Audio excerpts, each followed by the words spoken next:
as a smoking jacket. He got a glass of Couser in.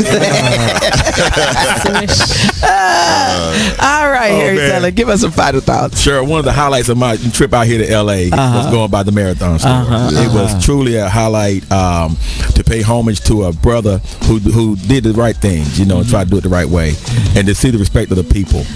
One thing that he said, one of the quotes that I read on yesterday was, you have to take 2 steps back to go 10 steps forward. And he tried to do that. He made some mistakes in his life, but he also went forward. That's right. And just respect to Nipsey Hussle. Absolutely. And Harry, I'm just glad you're saying that because, we came together in fun, but we also want to lay a foundation for service. Oh, yeah. And what we're about to do, I think it's going to impact every aspect of our communities and our country and hopefully the world. So I'm just glad that the Lord let us get together, and I'm glad that we got our commerce going. We got to thank CBS. We got to thank all the comedy clubs out there. Tommy T's for Tommy 2 weekends for helping us out. And you know what? Let's end this show. You know what I'm saying? Because we're going to get together. We're going to get together tomorrow if the Lord said the same. So we want you to go out and be a blessing to us. God bless you. We'll holler at you tomorrow if the Lord says the same. If he did not, and it's your last day on earth, we hope that when you see the Master, he says, servant, well done. Because of the life you've lived, work you've done, the people you've asked for forgiveness when you trespassed against them. Again, this is Cheryl Underwood Radio. 378 affiliates strong. Reaching probably 1450 million people by the combined signal strength of these 378 affiliates. But on behalf of everything that Nipsey Hussle did in his life and is doing in spirit, we just want to acknowledge that the marathon continues. Like, the one thing you always gotta remember is people gonna try to project their insecurities onto you. But you can't listen to what them niggas saying. You gotta get out here and do your shit regardless. You gonna do what you love for the rest of your life anyway. So why not turn that shit into something? Be a man of everything you say. This shit bigger than me, man. Like, yeah, I'm good and all that, but you know what I mean? I ain't shit without y'all. So no matter what you up to, just go hard. Don't matter. Can you imagine how really having nothing is? Stomach growling, you ain't got no food in the fridge. Surviving on a jail diet of water and bread. No father figure, that's cause my father did. Mom's bringing different niggas in and out the crib. No money, so you seen it's less than all your friends. But it a joke because your mother was a crackhead. Older sister hoeing off, giving all her homies head. I could wait for your response, but they let her hear me talk, so I'll just wait for the applause. I always knew that I was great, I got them haters so appalled. I'ma make it out the darkness, and my word is my bond. Delivering these bars while I'm gripping on my balls. Jealous niggas hate to see you succeed, so fuck them all. I'm the master of my destiny, nigga, you not in charge. You either on your grind or in the way, so get lost. Be a man of everything you say you stand for. Lead your people by example, being hands-on. If you're back against the wall, then get your mash on. Fix your vision on the future like it's fast forward. The world is yours in due time, ain't gotta ask for it. I'm from the school of hard knocks, I took a crash course. Should be stressful, my nigga, that's why I'm getting high. But that's life, and it's the code that I live by. And you know how it is, where we at, nigga. They say money can't buy happiness, but I be happy as a bitch when I can have dinner. Learn from your losses or you end up like the last nigga. I fall off, I bounce back, I really come from the dirt. But if you wanna make it happen, gotta put in the work. The word will kick you when you down, and I know this shit hurt. And it's crazy cause your family, your shit on you first. My sister stabbed me in my chest, I had a hole in my shirt. I never said a prayer for her on my way to the hurt. I died twice that night, man, I'm just happy to be here. And shit like that is the reason I never be scared. Was drifting through the smoke in the field, I couldn't see clear. It's deeper than the rap, I'm where the bottom of the sea is. Was trying to make it happen till I happen to ball. It's all mind over matter, the fuck the matter with y'all, huh? Be a man of everything you say you stand for. Lead your people by example, being hands-on. If you're back against the wall, then get your mask on. Fix your vision on the future like it's fast forward. The world is yours in due time, ain't gotta ask for it. I'm from the school of hard knocks, I took a crash course. Should be struck with my nigga, that's why I'm getting high. But that's life and it's the code that I live by.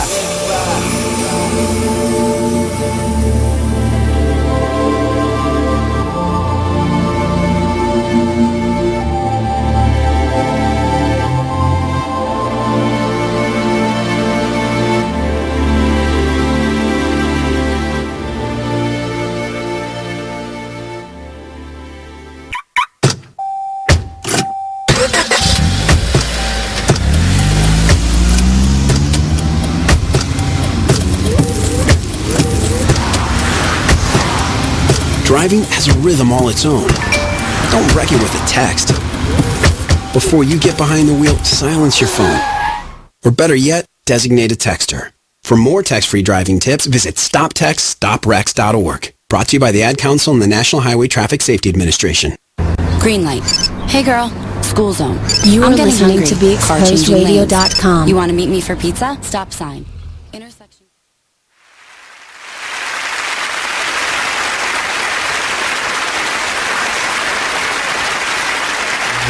All right. Greetings, family. Welcome to another edition of the Black by the Band radio show. I'm your host, Brother Mike, along with my partner in consciousness, the lovely Miss Janice. Hi. How you doing? Very good, very good. All right. You ready for another exciting show? I am. I'm ready to learn something with this show. I'm ready to find out what we're learning today. So today's show is going to be similar to a show I did before. For those who don't know, from time to time, I take one of the posts that Dr. Boyce Watkins puts up. You guys are not familiar with him. Check him out on Facebook. There's Dr. Boyce Watkins. He is one of our great leaders. I consider him to be. He educates us on everything from investments to business opportunities, things of that nature. And he puts up a lot of great posts. So one of his posts was 10 reasons why people will never be rich. So I thought this was interesting because I need to know what happened with me. So that's going to be today's show. 10 reasons why people will never be rich. This is based on the post of Dr. Boyce Watkins, not necessarily his words.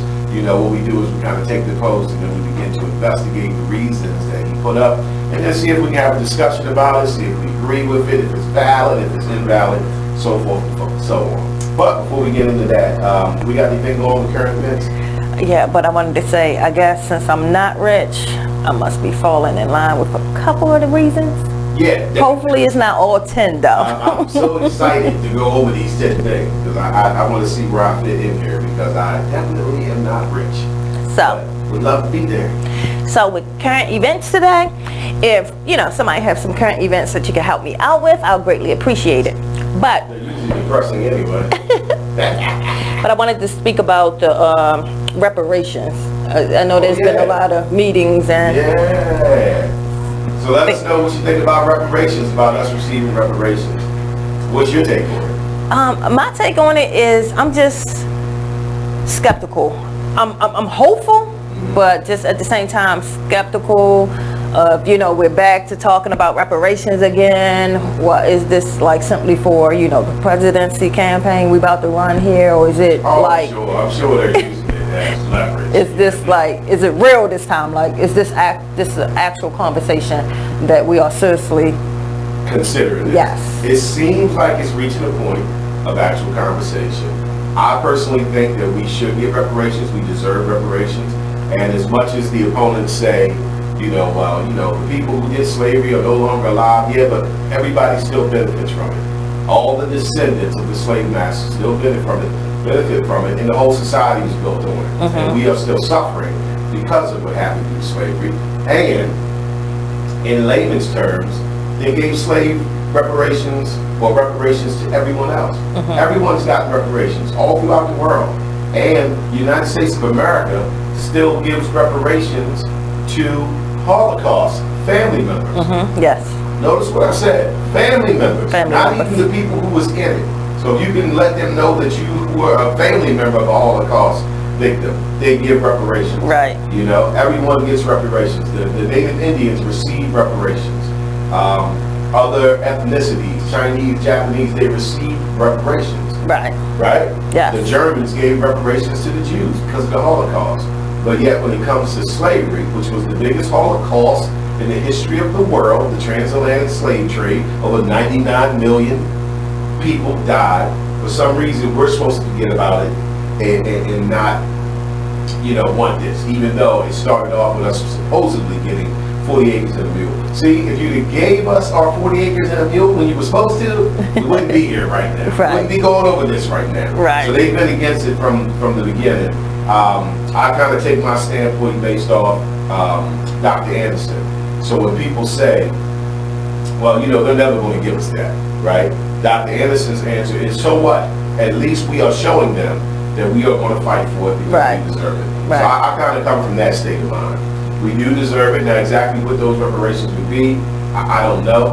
But the thing I find interesting is, even when it's discussed about what the reparations could be, they all tend to try to take it off of it being money. You get what I'm saying? Like, don't give them money. Don't give them money. You know what I mean? Yes. You know, but it wouldn't matter to me, you know, what it was.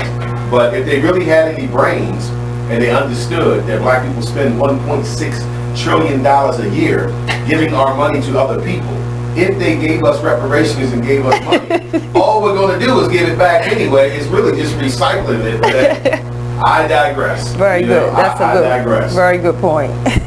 So I think we deserve them. We should get it, and let's see what happens. I wouldn't bet the ranch on it though.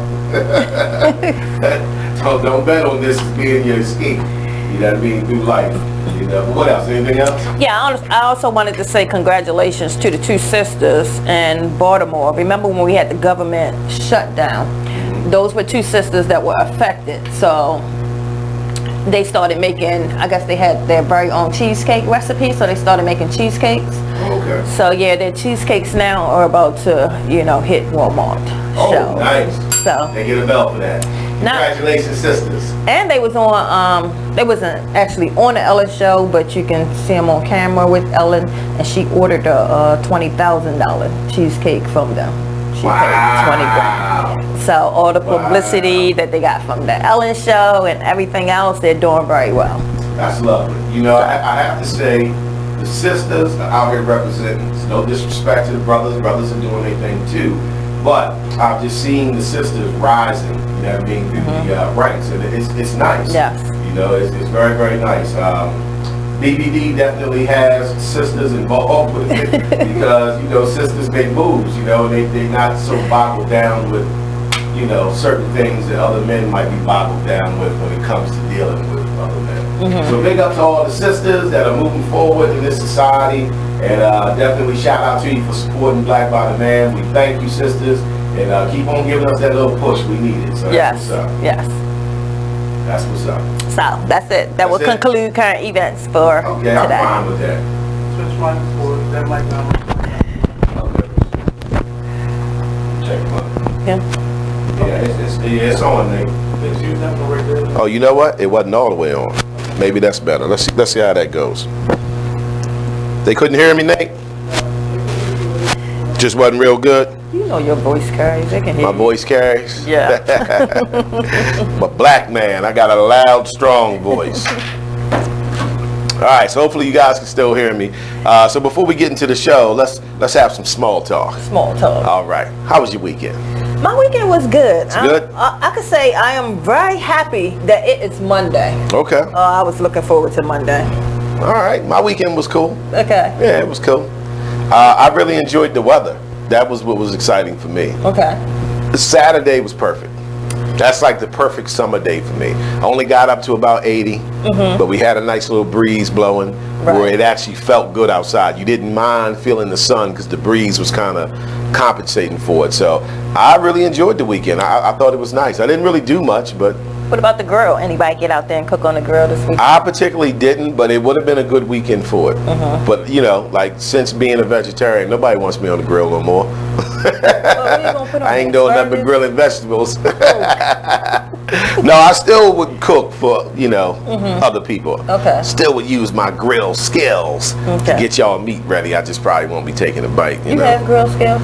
I got some grill skills. I'm an old school char grill type person. I don't believe in gas grills. You know what I mean? I don't understand why men buy gas grills. A gas grill to me is just an outdoor oven.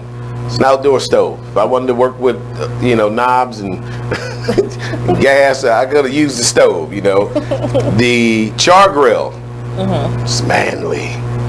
Man against fire. Okay. Right. You gotta do the man thing. You gotta control the fire, control the heat spots on the grill. It's much more challenging. And you get the authentic grill taste. Right. You know what I mean? Especially if you got one that got real grills on it, not the little cheap metal ones. I'm talking about the real grills that you actually have to season the grill before you can start using it. So I tend to like that. So, well. Man and fire. Anytime you see me here on Monday, anytime I make it here on a Monday, that means my weekend must have went great. Went great? Yes. Okay, we got a couple comments. Mr. Edwards said, feed that knowledge, brother. Yes, sir. I appreciate that, brother. Thanks for tuning in. And DJ Big Man says he's still here static. Okay, if you guys are still hearing static, just type it in and let me know, and we'll see if we can get that situated. How's it sounding for you, Nate? Keep rolling? All right. Our manager says keep rolling, so that's what we're going to do. All right, so today's show, again, is based off of a post off of Facebook by Dr. Boyce Watkins. He's one of my favorites. You guys should definitely check him out. He offers a lot of knowledge, wisdom, and understanding on the reality of this world. He does kind of do like his own little blog, which is nice, you know, because, you know, he's a black man and he's giving it to you real from the black perspective. No different than the BBD radio show, which I find to be awesome. So his post was 10 reasons why people will never be rich. So I just thought this was begging for a discussion. So, you know, I hope you guys will participate with us today with this particular discussion. But we got 10 reasons why people will never be rich. So we about to eliminate all of these. I'm about to find out why my situation is what it is. All right, so let's get into this. All right, so number one of the 10 reasons why people will never be rich is being scared of failure to do anything. That's number one for a reason. It's number one? Yeah. Being scared of failure. There's a lot of people who's just scared to fail. Like a lot of people, like there are some that are scared to even start their own business because they're afraid to fail. Right. To people, it's much secure to just actually, you know, work a 9 to 5 where you can get like that paycheck that you know is going to come in. Okay. At least for a moment. That makes sense. That makes sense. Let me read it here. So it says, many of us have probably experienced this at one time or another. The fear of failing can be immobilizing. It can cause us to do nothing and therefore resist moving forward. But when we allow fear to stop our forward progress in life, we're likely to miss some great opportunities along the way. You know, that's very true. That very true? Very true. Like, I think a lot of people, you get stuck with that fear. The fear, like, what's the word I'm looking for? Like, you really do get stuck with fear in that it keeps you from moving, keeps you from growing. You're afraid to try. It's the fear of failure, right? Yes. So that's what we're talking about. What do you think could be some of the causes of that? You know, like off the top of my head, I feel like I'll take what you said of starting a business. I think a lot of us have, and I think society played a part in causing this, right? I think we have like a perspective of starting a business like you have to have all your ducks in a row. You get what I mean? You got to have your business plan, you got to have your financial backing, you got to have the date you're going to start, your first 6-month goal, so forth and so on. And if you do, all of that is great. But it's actually, if you investigate or research, most business owners, it really didn't start like that for them. You get what I mean? Right. Like it kind of started a lot more rockier than that. Yes, because for business, you just have to have the confidence and the drive and the energy to put in a business, and that's something that a lot of people don't have. Like, yeah, some people may be confident in themselves with certain things, but confident in running a business, making it succeed, that's a different confidence. And I think that is what people are looking at. I think they go into it with the perspective of thinking about failure. You know, whereas you probably should go into it without thinking about failure at all, because there's no such thing as failure unless you stop. Right. You know, so every time you have what you think is failure in a business, it was really just lessons to be learned. Right. So you keep moving forward, you know, okay, I won't do that no more. You know what I mean? I won't go that route no more. But it's not failure unless you give up on it and feel like you can't do it. But I've always found that that has been a major stigma, where we think we got to have everything put together. Like when I created BBD, I did not have this master plan of like how this is going to go. I'm going to do this, I'm going to do that, this and the third, right? Even though to those looking at it from the outside, it may seem that way, you know, but it definitely was not that way. As they say, it appears to be point A to point B, you know, straight line going from here to here. But in all reality, you went up, down, backwards, down, up, left, right, you know, and it kind of comes that way.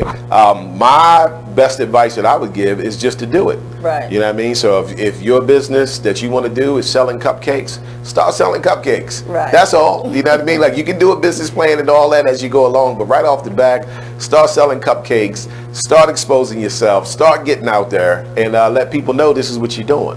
And then you have to give yourself that time, and you have to have that patience to allow yourself that time to grow. Like a lot of people get into the business and you feel like, you know, it should be an overnight success, and that's not the way it's going to go.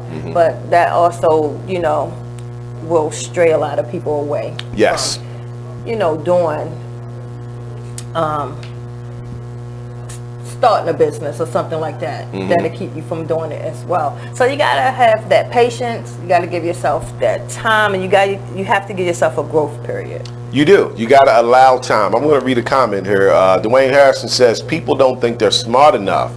Bingo, you get a bell for that, my brother. That is exactly what I'm getting at. People don't think they're smart enough. And I want people to know that, yes, smart people do well with businesses, but also regular people do just as well. And if you look up some of the richest people in the world, you'll find that a large percentage of them were high school dropouts or high school graduates or college dropouts. They really weren't these people with master's degrees and PhDs and stuff.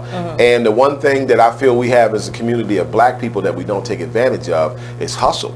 Right. We got hustle. So we just don't know that hustle can be translated over into your business. Right. You know, the same way when we come across financial problems and then we work it out. You know what I mean? Whether it's trying to figure out how you're going to feed everybody off a certain amount of money, or you trying to figure out how you're going to get an extension with your BGE bill, you know, all the things that we encounter, but we get it done. Right? So we can approach business that same way and then make it a fun thing. Right. You know what I mean? Like, you know, I went into creating BBD, I had a purpose and I had a cause, but I also wanted it to be fun. Right. You know what I mean? I want to have fun with it. So as long as I stay in the state of mind of this is fun to be teaching, to be building, I don't feel the pressure that I have to succeed. You get what I mean? And I think a lot of people do become paralyzed because they think they're not smart enough. But we're all smart enough to be business owners. You get what I'm saying? You just have to actually get out there and do it, and you'll find out through trial and error that you will be learning things as things go along. And when people see that you are trying, you will be surprised who will come out the woodworks and help you. You get what I mean? Like you'll be surprised at how many people that are surrounding you right now are actually resources that you can use to get where you need to get just through conversations. So you have a conversation with somebody and then that person says, hey, you know what? My brother actually knows, you know, such and such person, and they do that. Maybe I'll ask him if he can, and then next thing you know, you get what I'm saying? You got some great advice from somebody who's in that field. But I think that's a great comment. People don't think that they're smart enough, and they really are. I want everybody out there to know you are smart enough, because if you are surviving, especially as a black person within the American society, right? Very true. You are very smart. You get what I mean? Because that is it's challenging. So there's no way that you would not be able to take a business to the level that you want to get it to. And again, it all starts with a mindset. So that could be the first change you could make. Don't think that you're not smart enough, because you are smart enough, and you can make it happen. So let's see here. So these are some of the things you might experience that are symptoms of fear of failure. Okay. One is a reluctance to try new things or get involved in challenging projects. All right, so let's stop there. I think that's a good one. The challenge of it. I think sometimes we're scared of the challenge of it. We literally talk ourselves out of it and say, I can't do this. You know, I'm not smart enough to do this, you know, because it is going to be a challenge, yes. right? But yes. again, if you can keep it in the state of mind of having fun, remember, you want to have fun with this, yes. right? Because if you look at it from the perspective of having fun, you won't feel all the pressure of making money. You get what I mean? Yes. You'll just say, hey, I'm building. You know, I'm taking baby steps, you know, but I'm building. Yeah, but even with that said, like, everybody don't like change. Like, to some people, change isn't good. Yes. Change is fearful. Like, if something's and that's changing what it in your says. life, you get afraid. So that's also something that can stop you. Reluctance to try new things. So we got to be open and be willing to try new things, right? Mm-hmm. So you have to be able to do that. Okay, the second one is self-sabotage. Procrastination, excessive anxiety, or failure to follow through with goals. Self-sabotage. So let's talk about procrastination. Mm-hmm. Now, I think this is probably the one that hurts all of us, right? Yes. Procrastination is very common. So if anyone who thinks that, you know, they're a procrastinator and you think it's a flaw that's like specific towards you, it's not true. we all are procrastinators in one way, shape, or form. Mm-hmm. I think the first thing with being a procrastinator is to A, recognize it, and then B, work towards changing it. Right. You understand what I mean? Mm-hmm. But I think what happens with being a procrastinator is when we have people who are about business in our life, and then they directly tell you, look, you're being a procrastinator, you need to get this done, you need to do this, you need to do that. We don't take too kindly to people talking to us that way. and you know, so with that being said, you kind of got to develop a thicker skin. You got to get a thicker skin. So is that considered self-sabotage? Yeah, that is self-sabotage. Because we can't deal with that. Because we can't deal with the person that's going to say, listen, you need to stop BSing. Okay, you just need to get this done. The next time I talk to you, I expect to hear results. Well, see, you say that to some black people. You know, who the hell he think he talking to? Don't you know I just had 4 right, shows? right. Like, what right. am I supposed to just snap my fingers and it gets done? So procrastination is a big one. It is. Excessive anxiety, failure to follow through with goals. Yeah, that's probably a major one too. First of all, are we even setting goals? I was going to say, yeah, and that one is proven to be true because every year, the first of the year, what do people do? Set resolutions, and right. Do you think they follow through with it? They don't live up to it. Year? So, no. So it's definitely a problem with following through with goals. Miss Katina Copeland says, that's me. Hey, I understand, Tina. Trust me. It's all of us in one way, shape, or form. But that's why we like to do these type of shows to try to convey to everybody that we can conquer these things, you know. I think with with procrastination, one of the things that we don't pay attention to, and this is a big one for me, is time management. See, sometimes procrastination is not just you being paralyzed and not doing something. It's also you, when you have free time, doing things that are not heading towards your goal. That was really a good one. Time management. Time management is important. That's an awesome one. Time management is important. Because and I think we all fall short, as they say, we fall short of the glory, you know, with time management. Definitely that. Goals. Failure to follow through with goals. So we got to set goals. So let's go back to previous shows and talk about dream boards. Dream boards are goals, right? I have a dream board. Yes. I have a couple of dream boards. I have a dry erase dream board, and then I have a cardboard dream board. The dry erase dream board I tend to write goals on, short-term goals, so forth and so on. If you can write goals down, whether it's on a piece of paper or on a dream board, it does make the universe kind of kick in better with it. Because you're dealing with hand-eye coordination. It's almost like when you were a kid and you had to study. Like one of the ways that I did well in school is I studied by writing stuff. So like if you got to do vocab, right? Remember you had to do vocabularies, right? Yes. And people would just look at the book definitions and then try to memorize them. See, I would literally write those out. You understand what I mean? Because my memory is going to hold on to it better if my hand also wrote it. You get what I mean? So it's the same with like dream boards. You know what I mean? You got to write something on a piece of paper or write it on the dream board, and then that's going to help you be in that focus, you know, because you remember what you wrote sometimes even more than remembering what you said. Yes, and dream boards are excellent. Yes. But like, I'll ask the audience, like we all need to brainstorm right now, because following through with goals, that's really important, and that's something that we have been dropping the ball on years. So what are some ideas that we can do to follow through with the goals? The dream board is great, but do we have more? Because we need more, because that's a big one. I think realistic goals, small ones. You get what I'm saying? Like set a goal for the next 30 days. You know, and as you learn to reach your smaller goals, it's going to build your confidence with reaching your larger goals. Yeah. But you get what I mean? Like I have short-term goals, I have long-term goals. Right. But you know, I'm not going to get to the long-term goals if I can't achieve the short-term goals. So you can start with little small goals. Maybe you say in the next 30 days, I'm going to save $200. Okay. You know what I mean? That's a short-term goal. 30 days, $200, right? And then you set forward to make that happen. Great. So I think the goals have to be realistic. You know, like I was one of those people when I was younger. Say I got a check for $1,000, right? I'm off putting $600 in the savings account. See, that wasn't realistic. It wasn't realistic because within a week I'm digging into that savings and I'm pulling from the 600, right? And then before you know it, it's down to 200. A realistic goal would have been to get the $1,000 and put 200. Right? And if you don't spend the other 8, you can always slide another 100 over. But it wasn't realistic for me to put 600. Like I'm gonna save 600 to this. No, you're not. Right? No, you're not. But if it was 200, then you got 800 to play with. So that 200 stands a higher chance of staying in there. And that's very good advice to start off with. Small goals. Small goals. Small realistic goals. It's like you said, it's realistic. Realistic. Another goal as far as business, you can research your business. We are living in the information age, and I employ everyone to take advantage of that. There is nothing that you could want to do in business that isn't on YouTube, that isn't in Google.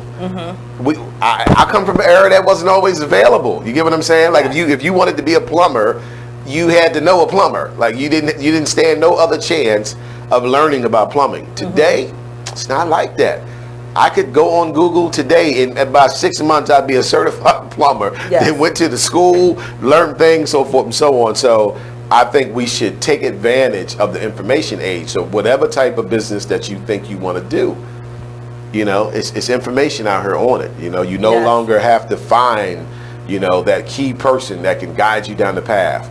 It's so much free information out here. YouTube, Google. Then as far as books, you got Amazon and then Barnes and Nobles. All great resources. But we're up on the first break. Stay with us. We'll be back. It's the Black by the Man radio show. We are talking 10 reasons why people will never be rich. Man, I can't wait to get to this. There's a rumor going around that Tyler Perry and Oprah are beefing. Well, let me tell you about this. Tyler, okay, told Oprah, bitch, if you don't have my money, we're going to have a problem. Ooh. Oprah said, what is the problem? Ooh. You said if I don't have your money, there was going to be a problem. So Oprah is standing her ground like, bitch, I'm in charge. You know? You may have a $250 million studio over there that you film all your shows and movies and stuff on, but I have the empire. That's what Oprah said. Oh, these are her exact words. Allegedly. I made this up. But allegedly. I made it all up.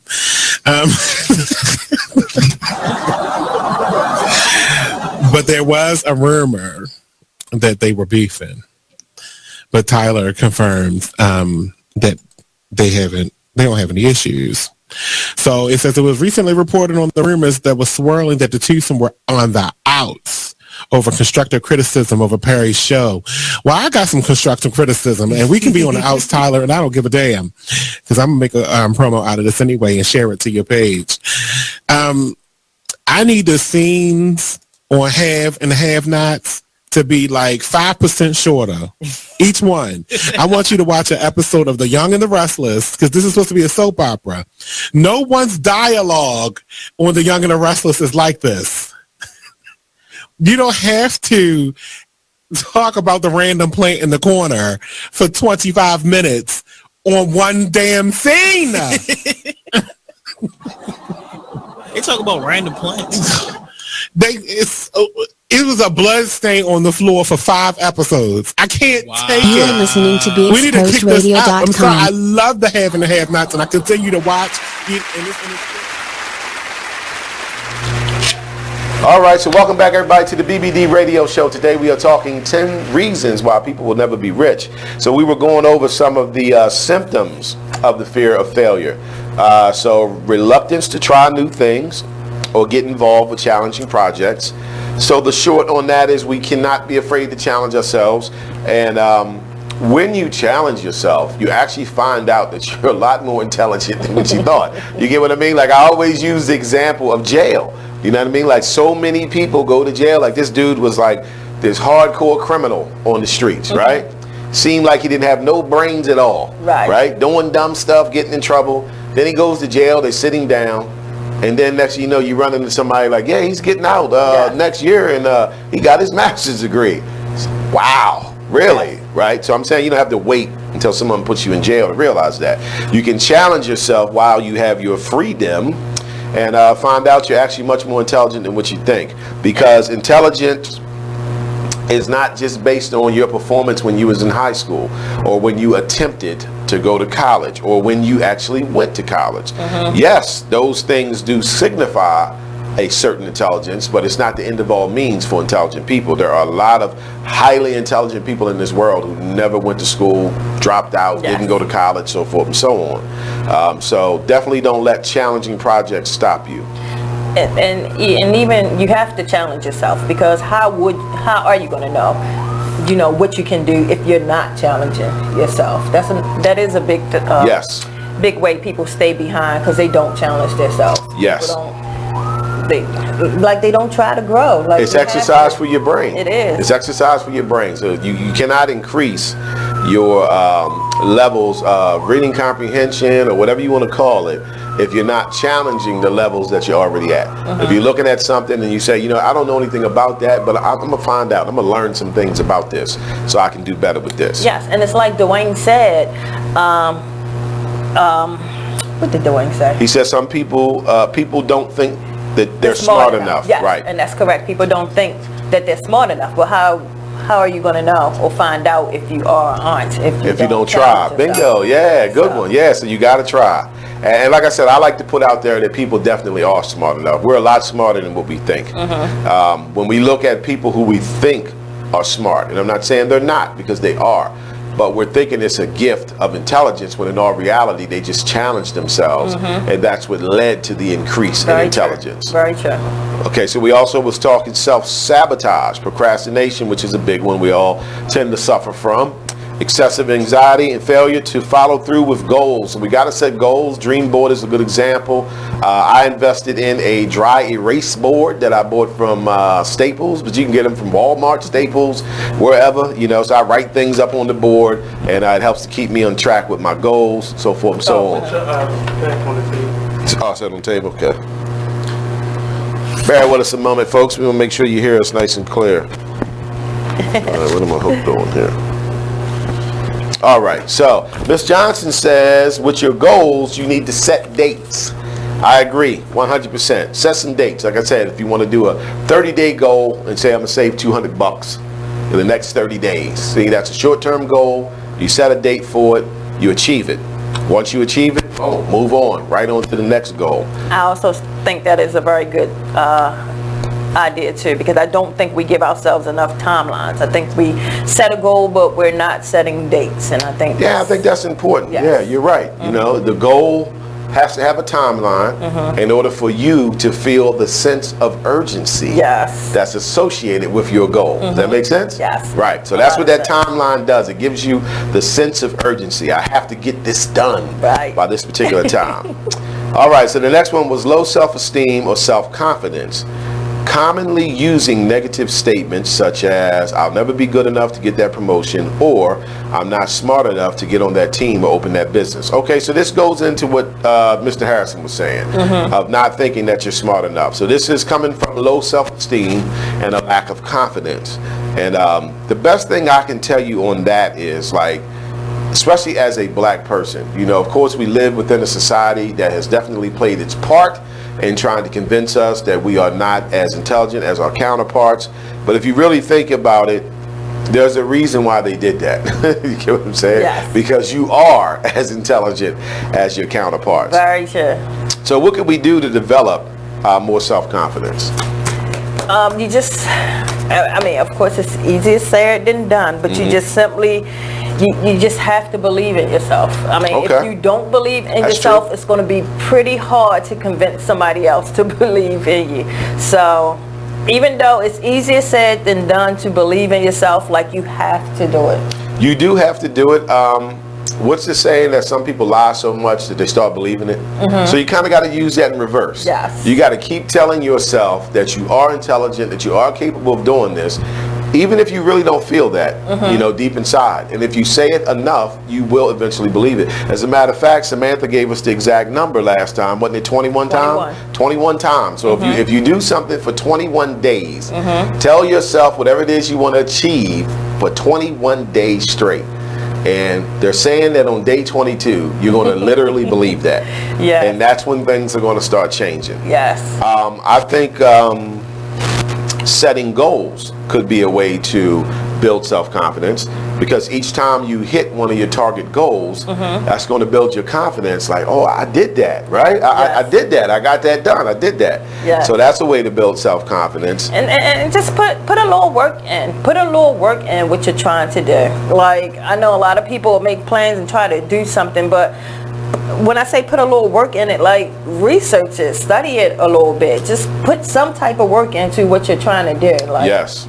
I know we can get up and be like, you know, I want to save $1 million. Well, have a plan on how you're going to do it. I think some of the biggest areas that we can put in work at is with the time management, because it takes work to realize what you're doing with your spare time. Right. You get what I mean? And it's going to take work for you to say, you know what, this weekend I'm not going here, right? I'm not going there. I'm not doing this. I'm not doing that. I'm going to do this, which is going to help with what I'm trying to achieve with my goals here. So that's definitely a way. Another way I think to build self-confidence is to be around some people who like to place confidence in you. Yes. You get what I mean? Like, it's easy to be surrounded by negative people. Yes. You get what I mean? You got to go out your way to surround yourself with people who are not so negative.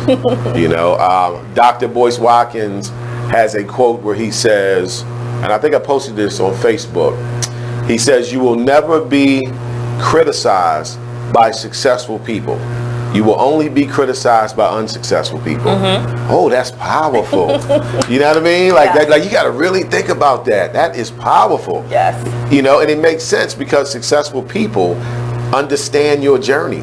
They've had their journey. So even though you don't have the success yet, they see that drive. They know that you're striving, and that's what's going to get you there. It's unsuccessful people who's going to look at you and say, you know, he's a failure, or she ain't doing it right. She need to do this. She need to do that. I remember when she needed people to babysit her kids all the time. You know, like, we got all kinds of stuff we say. So that kind of, you know, goes along those lines. But yeah, so your self-confidence can be improved with the people you surround yourself with. Right, true. You know, unfortunately, based on my experience and conversations with other people from the black community, a lot of us are surrounded by people who do not display any type of self-confidence in us, and they tend to, you know, pull you down. Like, I had put up a post that said, you have more push than pull. Yes. So don't pull anyone down. Instead, push yourself up. You're stronger when you push. You get what I mean? So we're not always surrounded by people who see things in that light. So getting around those who see things a little different, I think, can help to build your self-confidence. You know, talking to other people who are attempting to do things, who have done things, and, you know, they're telling you, you know, you can do this, you got this. You know, minor setback, we can keep moving forward, so forth and so on. Okay, so the last one was perfectionism, which is a willingness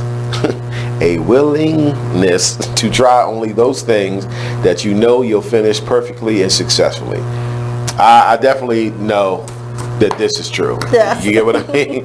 Because we have more self-confidence when we do something that we know we're good at, right? Absolutely. So we know we're good at it, we'll volunteer. Oh, I'll do it. I'll do it. Right, because we confident we can perfect that. Yes. But if it's something that we don't feel we can perfect, you know. Forget about it.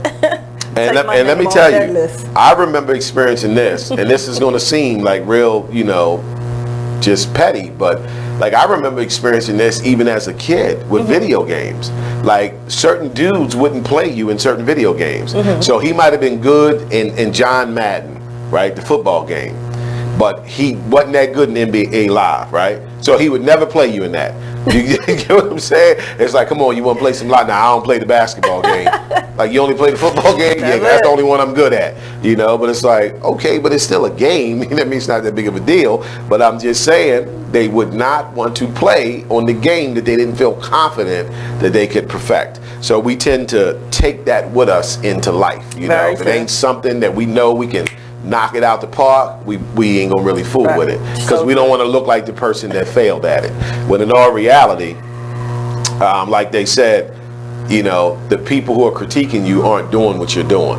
So the people who are sitting in the audience looking at the people on the dance floor and then saying they can't dance, but you're not out there at all. Please, right? Please remember that. Right, you know, like they're out there enjoying themselves and you're sitting on the sideline, you know, critiquing. So yeah, so that's interesting.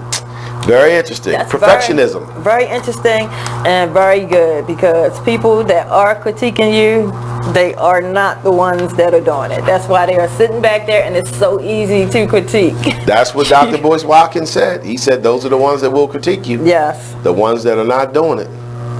His words, not mine. Yeah, and then I mean, you already know you excel at something. So why would you want to continue to keep doing it over and over and over again? Challenge yourself. Do something different. Right. Do something that you know you do believe could be a challenge. Do something that's going to grow you. And then excel in that. So. Yes, do something that's going to grow you.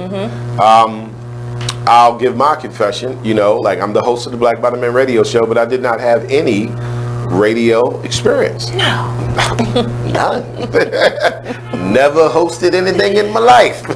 But I accepted the challenge, you know, and I just try to fine tune myself as I go along and try to get better. But I definitely did not walk into this like, all right, turn the cameras on. Where's my mic at? Let's do this. Let's rock. No. I was sitting there like a deer in headlights like everybody else, like, is camera on? So, you know, there's my confession on that. You know, I definitely was not set up as a pro, you know, to do this. But again, I try to take it into having fun. So I enjoy doing this.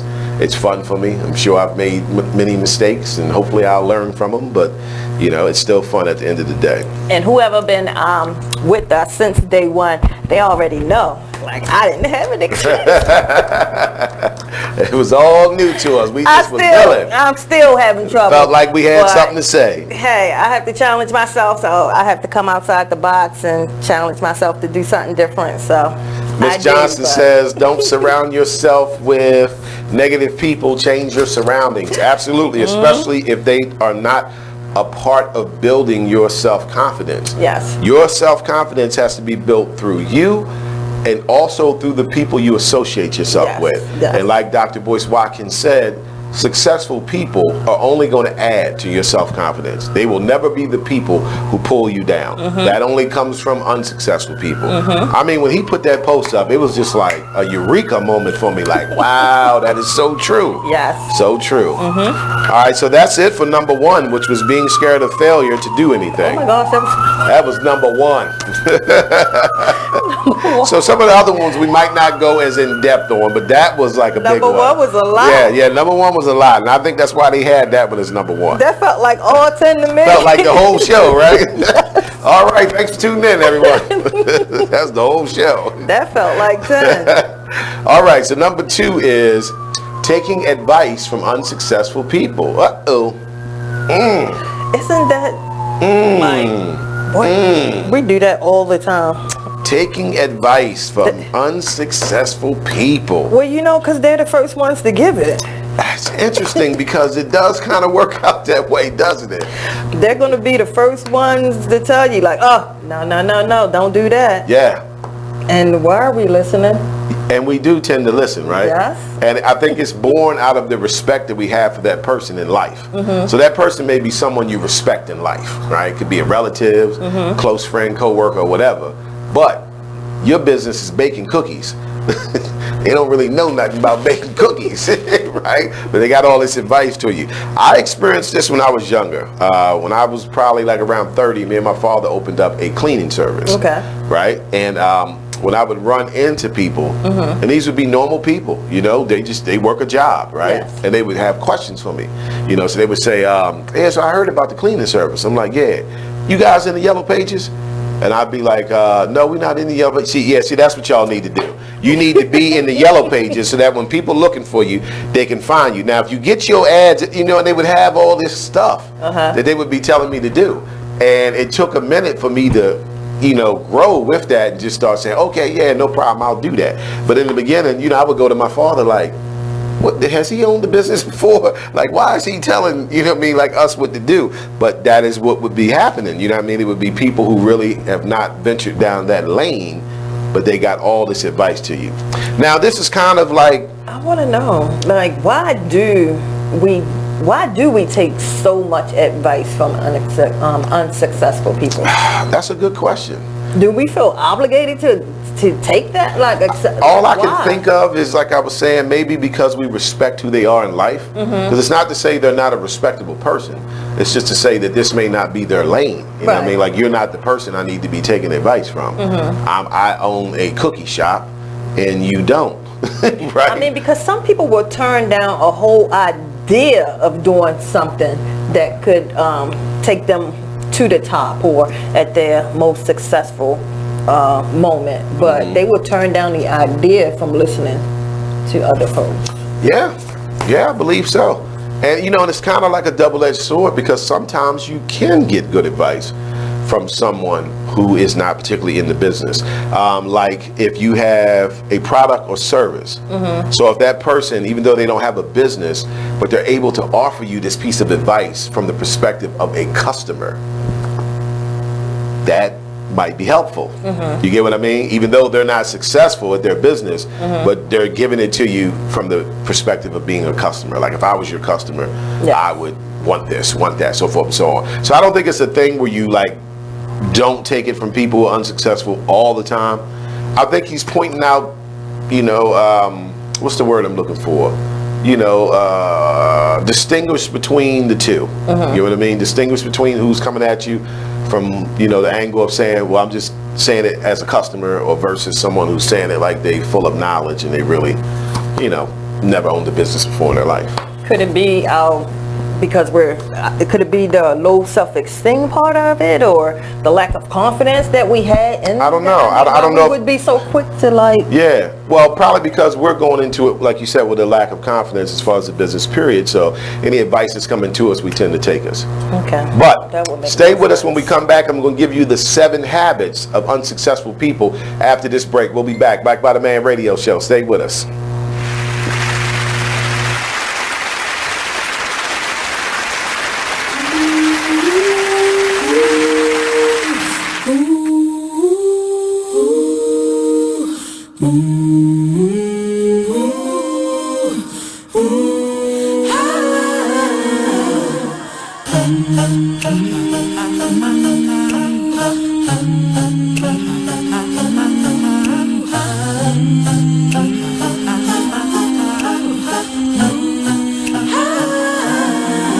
You're like an internal bleeder. Can't see your pain, but it can silently kill ya. So deeply wounded but don't say a thing. Too afraid of what the people may say or think. So you just sit there and you suffer in silence. Your pride won't let you just uncover your secret. Don't wanna look weak in your image, it ain't worth losing. So you just act as if it's nothing happening. God sees you, and God hears you. Yes, God loves you. You're like an internal bleeder. Can't see your pain, but it can silently kill ya. Suicidal, depressed, but you won't say a thing. Too afraid of what the people may say or think. You feel alone even though the people surround you. Popping pills every night even though you know they can't solve it. The emotional pain, it just seems way too heavy. Your mind is racing, wanna scream, somebody You are listening to BeatsPostRadio.com. All right.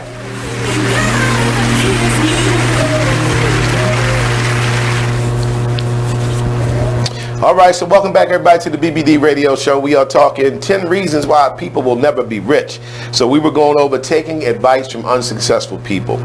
So I was saying I don't think this is as dry cut. I mean, I think this is sound advice, but there are times where it's acceptable because the person might be giving it to you from the perspective of being a client or being a customer. So I have a great example of that. Okay. All right. So I remember when I was in school and I was taking my business courses, there was an example in the business practices or business law class I had. But anyway, it was about Kmart. And it was basically about when Walmart hit the scene and how like Walmart was like crushing Kmart, right? So the board execs, this is how the story went, was trying to figure out how they could, you know, keep Kmart in a competitive lane against this giant Walmart that's on the scene, right? And they already had started closing some of the Kmart, so forth and so on. So supposedly there was a guy from the mailroom. So he's up in the boardroom with all the big execs and he's delivering mail. And, you know, he's trying to get the mail out and get on up out of there. And one of the execs says to him, well, you know, what is your opinion? What do you think we could do to keep Kmart in the limelight of where we had it at, you know, up against this giant Walmart that we're going up against now, right? So the guy says to him, and remember, he works in the mailroom. Yes. He says to him, well, I don't really know, but like, why did you guys get rid of the Kmart blue light special? You know, he's like, everybody and their mama knows what a blue light special is with Kmart. Yes.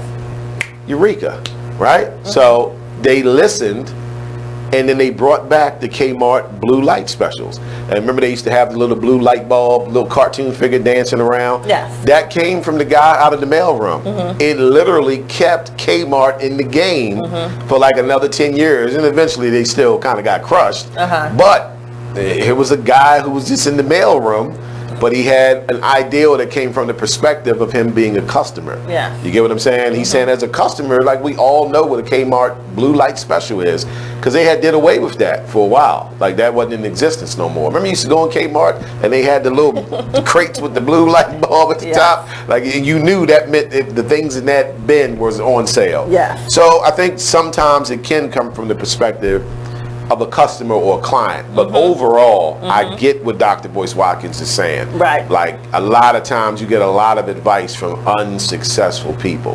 You get what I mean? Yes.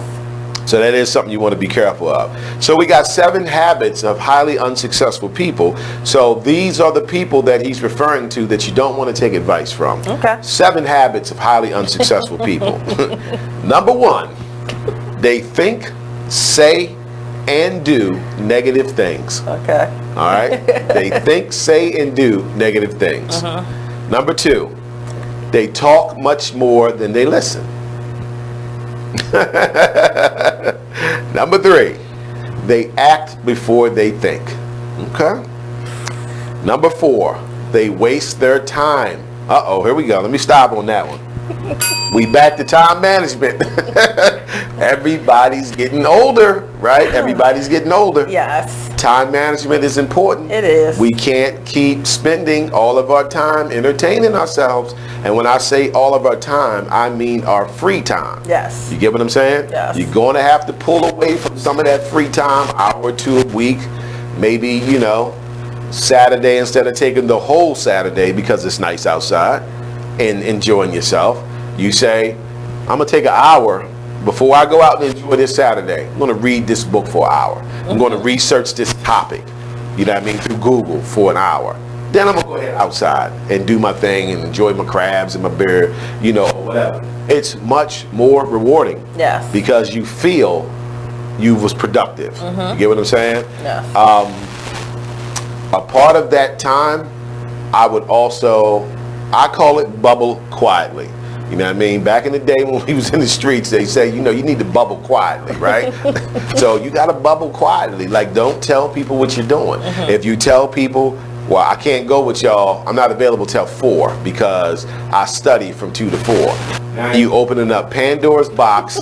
They gonna want to know what you studying, why you studying, when you start this up. I already told you we was doing it. You ain't got to do all that. You just simply say, hey, look, I'll meet y'all there at 4. Right. So you don't want to open up Pandora's box on that. But they waste their time. That's a big one. That deals with time management.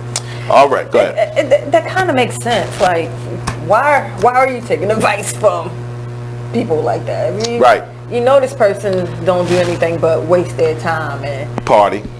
You know, so, have fun, but you're drink. and these are the people that you're listening to. So that kind of makes sense if you think about it. So that's why it's always great that, you know, we catch the BBD show on Monday. The BBD radio it's show. It's going to enlighten you on some things that, you know, might be in the back of your mind, slipped your mind. We try. You're not even thinking about. We give it the old college try. And it's going to bring that, like, what is that, blue light bulb just back. It's like, going to bring it back. And turn it on for you. You're going to be sitting there thinking, like, jeez, like. I'll read a copy here. Miss Johnson says, or they are quick to tell you about someone else they know that had this type of business that wasn't successful to discourage you from moving forward. Ooh, very true. Very true.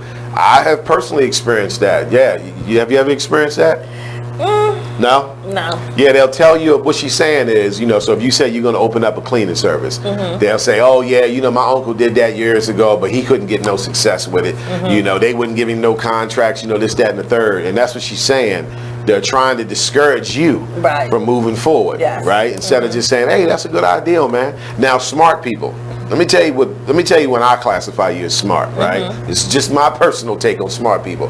A smart person, when they come to you and say, hey man, I'm thinking about opening up this cleaning service, right? Instead of you saying, oh, my uncle did that, it ain't gonna work, you know what a smart person to say?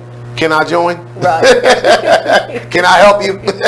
Can I help you? Exactly. Get involved. Don't discourage people. Get involved. Smart people will see, hey, you know what? This dude got a hold of something. Hey, bro, you think I can help you do some cleaning? So forth and so on. Like, that's what smart people will do. Smart people see an opportunity and seize it.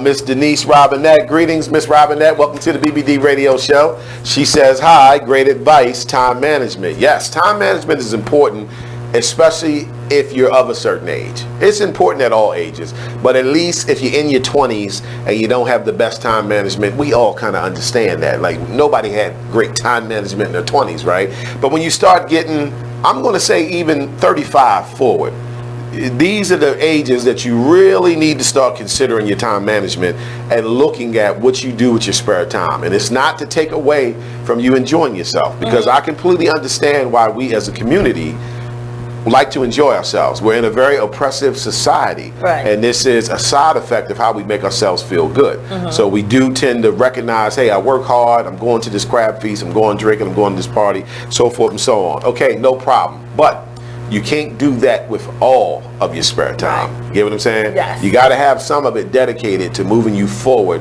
reaching your goals. Remember I talked about those books, Millionaire Next Door, The Millionaire Mind, where they interviewed these rich people, and that was one of the things that they said in regards to us, the poor people.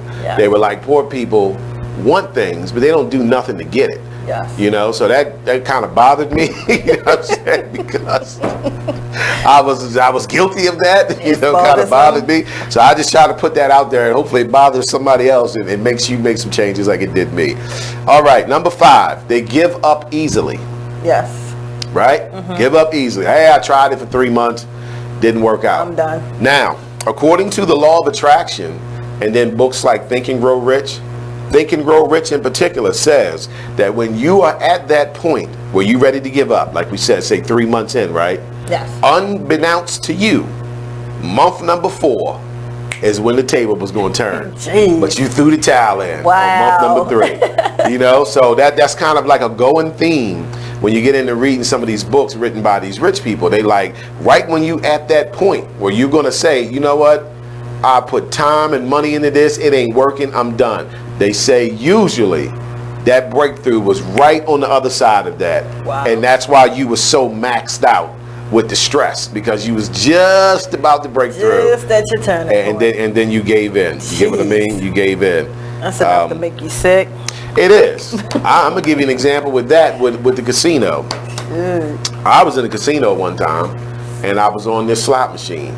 And I played that slot machine. I didn't put a lot of money in it, but I probably put about $60 in it, right? And I'm just like, you know what? This machine ain't hitting. I'm done with this, right? I got up from that machine. The man who was sitting on the machine beside me, as soon as I got up, he switched over to my seat. The first time he pulled the lever, he won like $3,800. $5,000. Man, I wanted to choke him. I almost wanted to say, that's my money. I got that machine worked up like that, but you get what I'm saying? I gave up on it. And the increase was right around the corner, and he got it. Look, I found myself just sitting there looking at him. Like I wanted to say something so bad, like, can I have half of that, or $200 or something, but I couldn't say nothing because, he won, so I definitely experienced that before. Number 6, they take the easy way out. So this is habits of unsuccessful people. They take the easy way out. Yeah. And number 7 is they try bringing others down to their level. Ooh. Yes. You know what I think of when I hear that, right? What's that? Oh, family. What? Come on. Family and friends, they will try to bring you down. I'm telling you. We all got at least one in the family. You get what I mean? They got at least one. I have family members that don't support Black by the Man. I have family members that do. So shout out to my brother, DJ Big Man, Dwayne Harrison, because he supports. Yes. You get what I mean? But I got family members that don't support it. And it's because they had certain opinions of the way I saw life. And now they realize they were wrong. They ain't got nothing to say. Quiet as a mouse. So shout out to my fam. Whoop, whoop. Eating that humble pie. Anyway, I digress. So that's the 7 habits of highly unsuccessful people. They think, say, and do negative things. They talk much more than they listen. They act before they think. They waste their time. They give up easily. They take the easy way out. They try to bring others down to their level. And these are the people that we're taking our advice from. Right. And these are the people we need to stay away from, at least when it comes to our business. This is why we're never going to be rich either. Yeah, that makes sense. All right, so let's move on to number 3. Focusing on saving instead of earning. Now, this is interesting because you think about saving over top of everything, right? So this is saying focusing on saving instead of earning is going to be one of the reasons that you're never going to get rich. Oh, I got that part down. We get an A on that one. All right, it says when you earn more money, you are creating more wealth for yourself. New sources of cash inflows can be investment real estate, new businesses, dividends on investments, or the other side, or any other side of projects that bring in money separate from your ordinary job. This is where the accumulation occurs. Job income is what pays your living expenses, while the added cash flows are what adds to your wealth. Saving more of your money doesn't specifically increase the wealth you had already created. Right. Rather, when you save money, you're only preserving what you have already accumulated.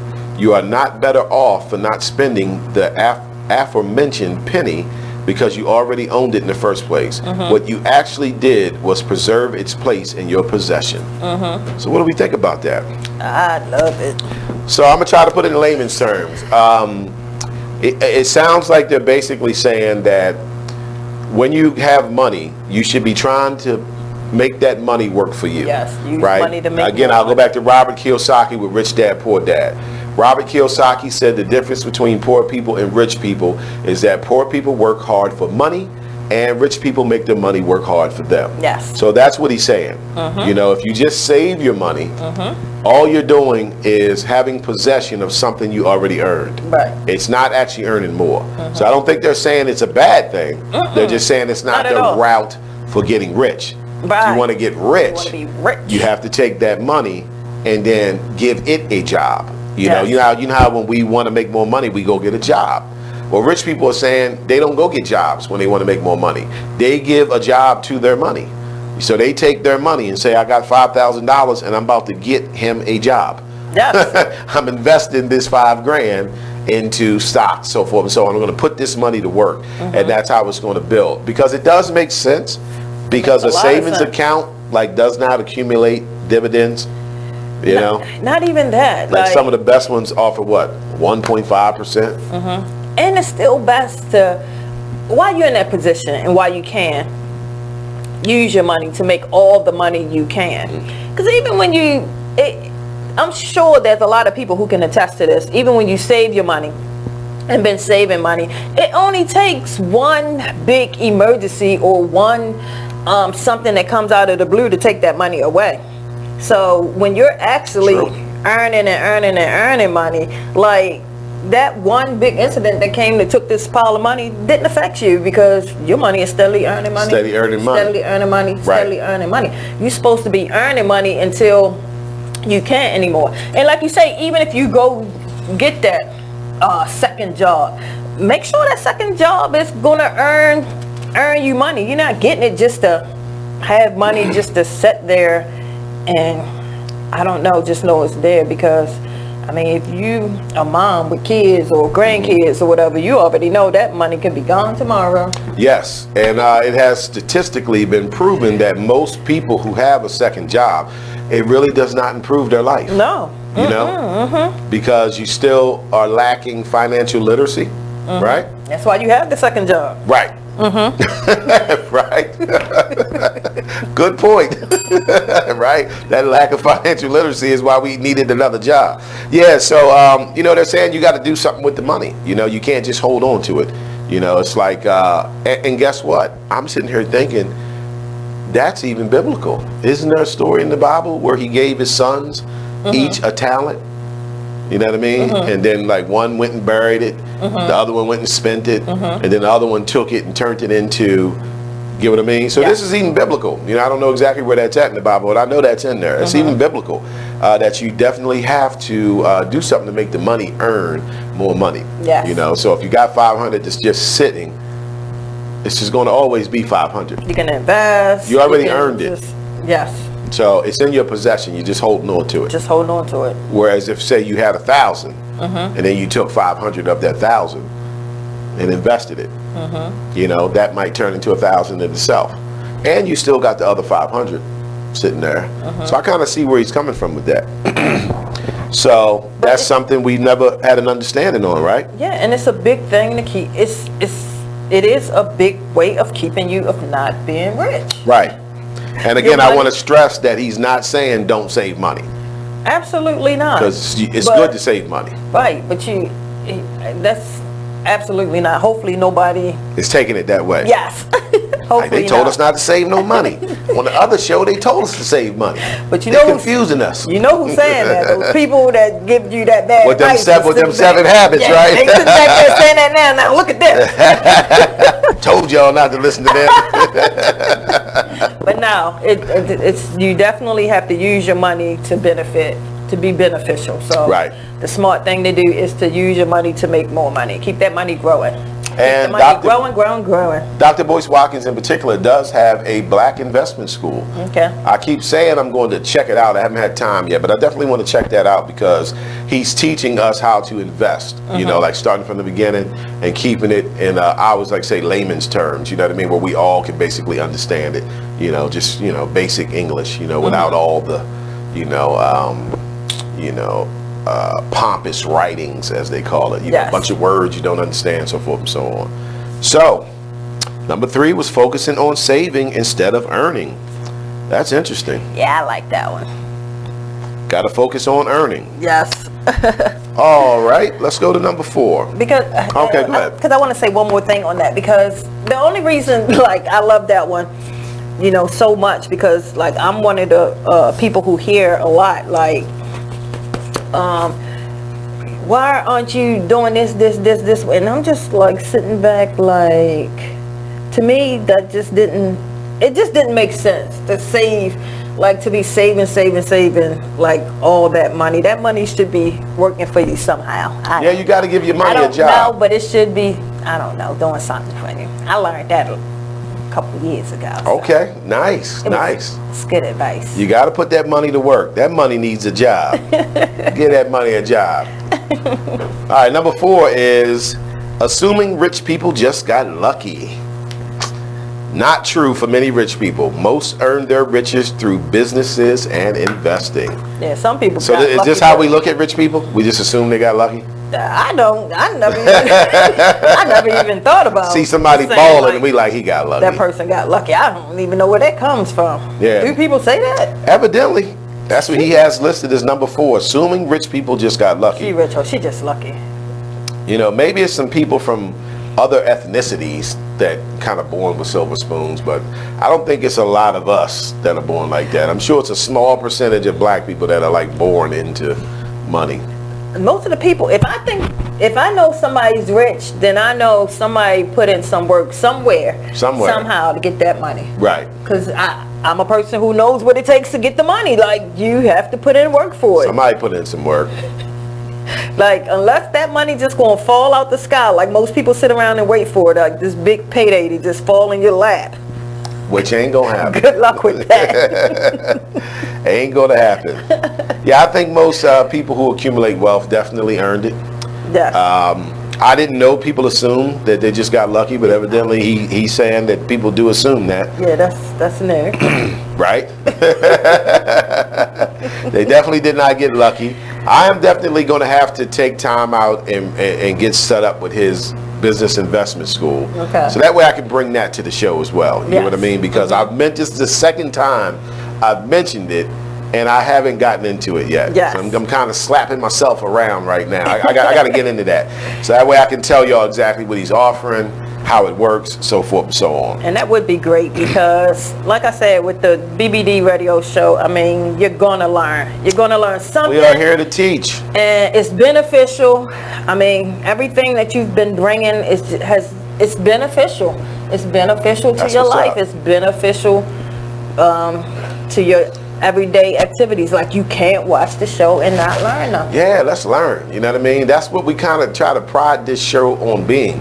Like, we try to have fun with it. Yes. You know, but it's not just about entertainment. We're actually trying to bring something educational so we all can grow, we all can learn, because you have so many choices for entertainment. Yes. You know, the BBD radio show doesn't have to be your choice for entertainment, you know, even though we get a kick out of it. And I think the most fun thing about it for me has been the fact that I've been doing the show, but like through it, I've been doing nothing but like you learn, like you've changed so many things in your own life, in your own personal life, as we do the show. Like, we're not just bringing it to folks, like we're bringing it to ourselves. Like, we're doing these and changing a lot of things too. So it's not just the audience members who gaining. Yeah, we're learning. Yes. Yeah, and that's why I always let out my disclaimer that we are not the masters of these things. I don't ever want the audience to feel like I'm coming at you from an angle like Brother Mike just got his shit together, right? Because that is not true, okay? But I'm a work in progress, just like you guys. Yeah. And I just like sharing this information so we all can grow together. It's beneficial for us as a community of people. This is how we give back. All right, so let's just move on for that one. Assuming rich people got lucky. I didn't know people did that, but evidently they do. Yeah, that's it. All right, number 5. Oh, number 5 is playing right into what I just said. So number 5 is failing to make any investments. Investing is the number one tool for the average American to begin to grow their money. Learning to invest your money can serve as a good way to make gains on your money and secure your future. Yes. So we got to get into investing. Now, I do know that the stock market in particular, and that's just one route for investing, because there's other routes to invest your money. You stock market, you got, real estate, you get what I'm saying? Businesses, you know what I mean? Things like that, ventures. But I do know the stock market in particular is still like the number one tool for investing your money. I'm not a stock market guy, but I'm going to have to eventually be. And hopefully Dr. Boyce Watkins can be the one to help me with that. If I sign up for his business school, that would be pretty cool. But failing to make investments, and I think this is pretty foreign to us as a community of people. Yes. There are black people who are very in depth with investing, but I'm saying I don't think we know a lot of them on average. And if we do, they're not telling us. It is. It's not enough. They're not saying anything. Keeping it up. So that's definitely one of the things I could see how that would scare people. You know what I mean? Like, oh, I don't know nothing about investing. I mean, I do investing, but it's on a very small level. Like I use the Robinhood app. That's a real good one. You know what I mean? If you guys check out the Robinhood app, it's an easy way to invest in stocks without you having to know what you're doing and be a professional broker, things of that nature. And another thing is, I'm sure, there was probably plenty of us who thought about investing, but then talk to those people who give the wrong advice, these unsuccessful people who told us, like, that's not good. That stock market will take you. Right. Archie Miller says we are all a work in progress. Yes, sir. Thank you, Mr. Miller. I appreciate that. Yeah. That's the type of comments make me feel good. Yes, we are definitely all a work in progress. At the BBD radio show, we definitely like that to be known. We want everybody to know we are just like everybody else out here trying to make it. We're trying. Trying to make it, trying to survive. But we got some great information that we always like to try to bring forward. But we are trying. We are trying. And I always tell people, if you can take the information and do better with it than me, I am Gucci with that. I'm cool with that. When you do it, come back and teach us. Please share. Come on the show. Hang out with us. Share. Sharing is caring. Sharing is caring. So this is how we spread love the BBD way. So failing to make investments. So we know real estate is a way of investing. And real estate's a really good one too. Real estate is one of them things where even when it goes down, historically, it always goes back up. Yes. So we got real estate. We got stock market. We got small businesses. What about one of the newer ones like cryptocurrency or something? Cryptocurrency is lovely. I have some crypto. I have cryptocurrency. Again, this is going to be a great example of what we were saying about not feeling like you're smart enough. I knew nothing about cryptocurrency, right? But I went on YouTube. I found some great people to follow. I watched some videos. And cryptocurrency, it's not that user friendly in order to make purchases and things of that nature, but through these videos and these tutorials, I got good at it. I got good where I was able to make a purchase. So that's what I'm saying. I didn't go into it with the fear of like, oh, I'm not smart enough to deal with this. No, I mean, you'd be surprised how smart you are. Yeah. So cryptocurrency is definitely one that you can invest in. I'm still waiting on XRP to go up. For those who know a little bit about crypto, XRP has been one of the ones that you can still buy fairly cheap right now. I wish I would have been a part of the bubble that happened with cryptocurrency, because when Bitcoin first hit the scene, Bitcoin was just like all other cryptocurrencies. Probably cost about 75 cents a coin, and eventually went up to $20,000 a coin. Right now, I believe Bitcoin is all the way back down to maybe $1,500 to $2,000 a coin, I believe. But still, think about the people who bought 500 coins at $1 each. And even right now, it's still worth $1,600 a coin. So that's $1,600 times 500. Yeah, and I heard that's some currency. I heard it was going to make a big comeback too. I don't think it's going anywhere. You know what I mean? If you guys want to have a show discussing cryptocurrency, feel free to email us at blackbydemand the number 4 and the letter U at gmail.com. That's blackbodyman4u@gmail.com, and we'll do a show on cryptocurrency for those who are interested in it. But I truly believe that it's going to be the in-game form of currency throughout the world. And right now it's got some gains. It's some things going on. I'm not an expert, I'm just a YouTuber, but I learned some things from it. So that's an example of how you can learn things without thinking that you're not smart enough to do it. Because when I first started learning, I'm like, wow, I don't know nothing about this stuff. What is this? What is a Bitcoin? What is cryptocurrency? But it's information out there. It's good people to follow that can educate you on it. So yes, that's an investment. So we got real estate, we got stock market, we got cryptocurrency, we got businesses. What about investing in someone? What about that? You know what I mean? Like if you know someone who's trying to do some things, right? Yes. And then you invest some money in them. You say, I'm going to help. Right. But stay with us. We're going to talk about that. We'll be back after this break. Black Body Man Radio Show. Yeah, what about that? Nice. Right?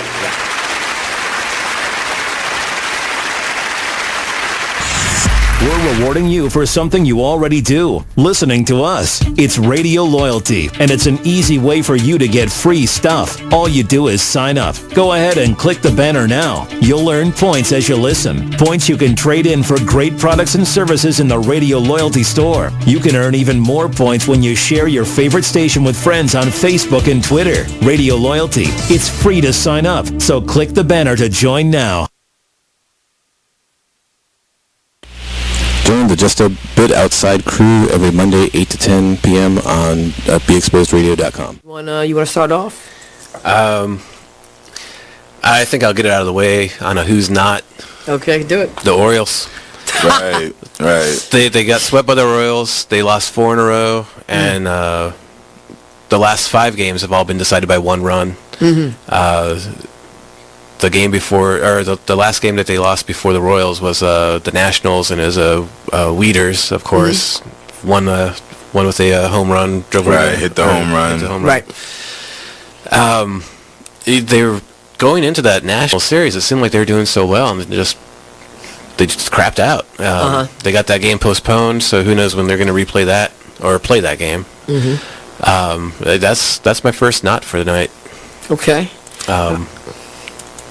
Okay, I'm going to go ahead and weigh in on my who's not, and I'm going to talk about the San Diego Padres. The Padres. That's okay. You just took my answer.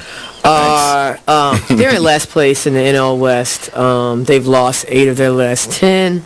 Their run differential is a negative 65, which is just horrible. So when you have, well, let me just talk about run differential a little bit. It's kind of like the how much like you're winning or losing your games by, pretty much. Yeah.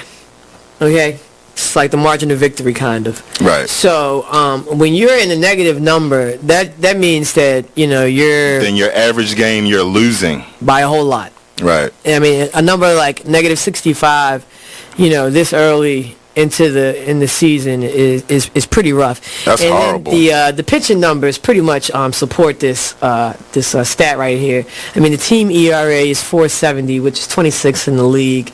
They have 126 walks allowed. They acquired Jared Weaver in the offseason, and he really has not panned out. He's off to one of the worst starts in any of the pitchers in 2017. He's 0-4 with a 6.05 ERA. You are listening to BeExposedRadio.com. In May alone, he already has 12 earned runs. 12 earned runs in May, and Long live Pop. Y'all can go ahead and cry now. I'm gonna show these niggas what. All right, welcome back to the BBD Radio Show, everybody. So we are talking 10 reasons why people will never be rich, and we was just going over number 5, which was failing to make investments. So we went over some things we could invest in. So let's recap those real quick. So we were talking stock market, cryptocurrency, real estate, businesses, and we were saying maybe even investing in someone, right? Yes. I'll read a comment here. Miss Talisha Johnson says, silent partner sounds like a great ideal for those who want to invest financially but don't want to take part in the day-to-day business. Yes, that's a great example of investing in something with someone where you're a silent partner, where, you know, silent partners don't have a say in what happens with the business. They're just investing from the financial side and trusting that the person's plan that they have to make it work out. Or you could be the type of, you know, silent investor that says, hey, you know, I want to have a say if I'm really against, you know, certain moves that you might make. Yeah.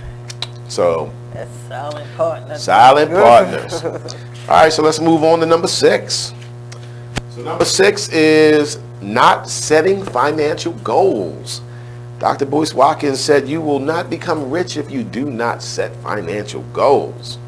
So we'll give you some examples of financial goals. Okay. Making a budget. We talked about that one on the other show. We did. We talked about that on constructive or destructive. That's a financial goal, right? Yes. Paying off credit card debt. Now that's a financial goal right there. Yes. Right? Save an emergency fund. Yes. It's a financial goal. Save for retirement. Live below your means. Ooh, that's a big one. Yeah, that's a difficult one right there because most Americans actually live above their means. Yes. Live below your means. But that all goes back to that circle you have where somebody's going to be talking in your ear, because I remember not too long ago, probably like a week ago, I was talking about some things and I had somebody that was in my circle like, freeze. So you definitely got to try to stay. They helped you out? Oh, yeah. Okay, all right. See, that goes back to the circle thing, right? Yeah, so evidently you got someone in your circle. Back into the circle thing and so you definitely got to try to live beneath your means. Below your means. Yes. And that's hard to do. It is. It's so difficult. It is. And there's so many ways to approach that. Like I said, as black people, because of the things we deal with within this society, we are often trying to give ourselves a feel good. We don't know this. Yeah, like, we don't know the psychology. I'm getting this from people like Dr. Umar Johnson and Dr. Amos Wilson. So these are black psychologists who I've learned these things from, that the oppression that we're under is so heavy that we don't feel it the way that we subconsciously are feeling it. So we are looking to self-medicate by enjoying ourselves, right? It's true. So that causes you to kind of live above your means. We be wanting new homes and new cars and all kinds of things. Right, because we're looking for that feel good, right? We're looking for that feel good. The next one was develop skills to improve your income. All right. Oh, nice. Yeah, nice. Develop skills, right? To improve your income. What are you good at that you could, you know, get a hustle going on? I'm good at cutting hair. So I cut hair. You know what I mean? I have a skill set for cutting hair. They say the best job in the world is to find out something that you like to do, and then you figure out a way to get people to pay you to do it. But you still developed a skill in that too, because even though you like cutting hair, you just didn't, you know, leave it at a regular barber. You still went to be a master. Yes, I am a master barber by trade. More money. So shout out to all my tonsorial artists. So yeah, when I was young, like cutting hair was just like what everybody did. You know what I mean? Like sometimes people look at me like, so you always knew you was gonna be a barber? And I'm just like, dude, when we was young, everybody was a barber. Like both of my older brothers were barbers before me. Yes. Everybody in the neighborhood cut hair. You get what I mean? I just happened to fall in love with it and then decide, hey, you know, this is a skill set I'm going to fine tune and eventually use to supplement my income, which I still do to this day. Yeah, and you still develop skills to find a way to even build on it, because that's why you can cut any hair. Yes, yes, I did eventually go to school and get a degree in barbering, right? But you can cut any hair. Like, I can. I'm definitely a master barber. Any man, woman, boy, girl, any culture, like you can cut. I got that. I got you. So that I love what it said. That's what's up. It said, develop skills to improve your income. Yes. Develop skills, and we all got skills. Yes. We all got skills. My brother right now is exercising his skills with the landscaping, with cutting grass and things of that nature. Nice. That's what I'm talking about. We all got skills. Figure out ways to get your people to pay you, for your skill set. All right. The next one was save for your children's education. Is this realistic for black people? It should be. It should be, right? I agree. It should be. Yes. Do we think it is, though? No. I mean, just offhand, I don't know a lot of black people that are like, yeah, we got 11,000 in the bank for the kids' education. I think we're more the type of people like, you better get good grades and get a scholarship. Because we ain't paying for nothing. You get what I mean? You know, like that's the better route, you know, based on your financial reality. Like, you better get a scholarship. And that's another reason why we can't become rich people, because our parents didn't save for us to go to school. So now when we go to school, we're coming out already in debt. Which is already putting us at odds. So speaking of in debt, be that way. That I believe was one of the things that's been on the table before about reparations, that black people should get to go to college for free. You know what I mean? With no debt. Yes. That's a form of reparations. Let me tell you, if they do that, I'm an old head, but I'm going back to school.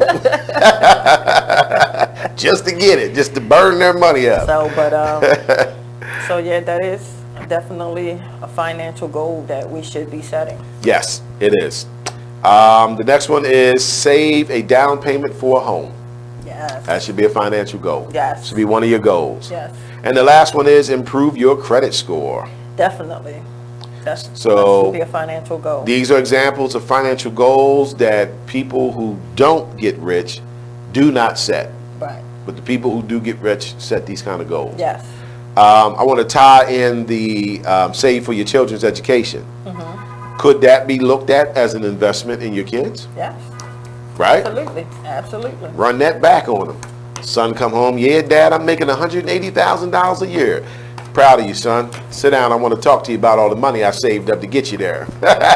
And not I'm looking for some comeback. And a lot of times with kids, you don't even have to do that. Like, look at the kids now, you know, when they do, say, in the sports world, when they make it to, you know, a certain point, what do? Come back and buy their parents' home or something. Yep. So that's still just like investing in your child now. When you invest in their future and they do go off and, you know, make all of this money, the first thing they normally do is come back to reward it's a good the parents, investment. to thank you for, you know, your help in me getting here. You remember the Bill Cosby had a stand-up back in the day where he's talking about that. And he was talking about the boys. And he was like, you know, you're the father, you know, and you raise your boys, you know, your boys get to a certain age and you toughen them up, you know, you knock them down, you know, and they fall down, you make them get up, you know what I mean? You put the football in their hand, you know, you teach them how to run, you teach them how to be strong, you know, you push him through school, you get him to all the practices, Dad's teaching him the lessons in life, he makes it to college, he's in college, he's running hard, he's big, he's strong, and Dad's pushed him the whole time, and then the first time he gets on the interview, he looks in the camera and says, "Hi, Mom." I always like that little skit. Bill Cosby. He said the dad sitting over there like, really? You know what I mean? Really? She didn't even want you playing football. That's funny. All right, I went off course. Let me get back. No, I just love that little skit. That was good. Bill Cosby stand-up back in the day used to be good. You know, clean stand-up, but it was very funny. All right, so let's move on to number 7. So number 7 is spending more than they earn. So this has got to be, this could have been number 1 too. The top reasons why we can't get rich, right? All right, it says, you know what? It says this is the number 1 reason people go into debt. Okay. If you live in the United States and spend more than you make, you are a part of the norm. More than 40% of Americans spend more than they make, leading to a debt-centered financial life. Spending more than what you make sells your income to the future. Without a plan to catch up to the cost of money you've already spent, your debt will accumulate more debt through interest. Living month to month also creates a situation where you have nothing to fall back on if your money runs out. And unfortunately, this overspending lifestyle perpetuates the myth that we'll catch up on our debt in the future, keeping exactly the same situation year after year. All right, so spending more than they earn. This is the reasons why we can't get rich. I don't know what to say about that one. Are we familiar with that, or is this foreign to us? Is that a joke? Never heard of this in my life before. Never. What is this? Was that referring to us? I don't. Yes, it was. We don't do that. So as a community, do we spend more than we earn? Absolutely. Yeah, I'm gonna have to agree with that. I had an elder say to me one time, right? And y'all tell me what y'all feel about this. But this is what he basically said. He said, as black people, we will buy a car for $68,000 and only make $50,000 a year. And I was like, He said, do you see the problem with that? You bought a car that costs more than what you make all year long. You work 40 hours a week, 4 weeks a month, and you just bought a car that literally costs more than what you actually make all year.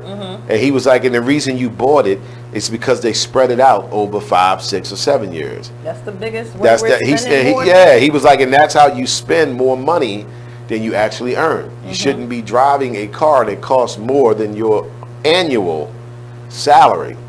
I thought that was interesting when he said that. I never looked at it that way because we tend to focus on the installment.